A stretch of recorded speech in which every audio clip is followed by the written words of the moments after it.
Hello दोस्तों, मैं फिर ले आया हूँ आपके लिए एक नई कहानी जिसका शीर्षक है छठ पूजा का बाहुबली ठेकुआ।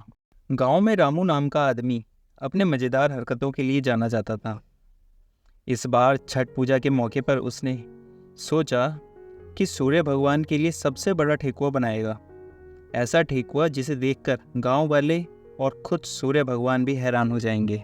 रामू ने अपनी पत्नी से कहा, इस बार का ठेकुआ ऐसा होगा कि लोग इसे सालों तक याद रखेंगे। सोच रहा हूं कि इसे देखते ही सूर्य भगवान कहें, वाह रामो, ऐसा ठेकुआ पहले कभी नहीं देखा। तभी पत्नी ने उसे टोकते हुए कहा, अरे रामू, इतनी मेहनत में लगे हो, पर इतना तेल कहाँ से आएगा? इतनी बड़ी कढ़ाई के लिए तो पूरा तालाब ही चाहिए। रामू ने हंसते हुए कहा, अरे भाग्यवान, चिंता मत करो, गांव के हर घर से थोड़ा थोड़ा तेल इकट्ठा कर लूंगा। इस बार का ठेकुआ ऐतिहासिक ही होगा। रामू ने बड़ी कढ़ाई में तेल गरम करना शुरू किया और पूरे गांव से आटा मंगवाकर एक विशाल ठेकुआ बनाया।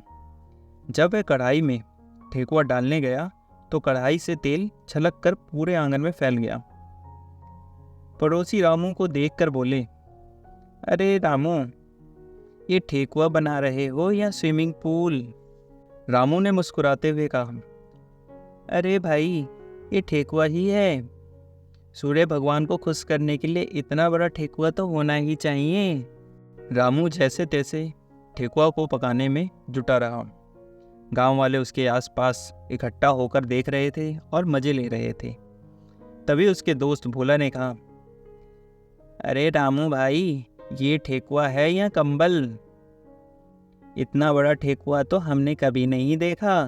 रामू ने गर्व से कहा, अरे भाई, मेरा ठेकुआ है। जब मैं इसे घाट पर लेकर जाऊंगा तो लोग पूछेंगे, ये ठेकुआ है या सूरज भगवान को ही उतार लाए। आखिरकार ठेकुआ बनकर तैयार हुआ और रामू उसे लेकर घाट की ओर चल पड़ा। जैसे ही वह ठेकुआ को सूर्य भगवान की ओर अर्पित करने लगा, ठेकुआ उसके हाथों से फिसलकर नदी में गिर गया। पानी के छींटे इतनी दूर तक गए कि सभी लोग भीग गए। रामू की पत्नी ने हंसते हुए कहा, देखा रामू, ठेकुआ तो नदी में तैरने लगा। अब तो ये मछलियों का प्रसाद बन गया है।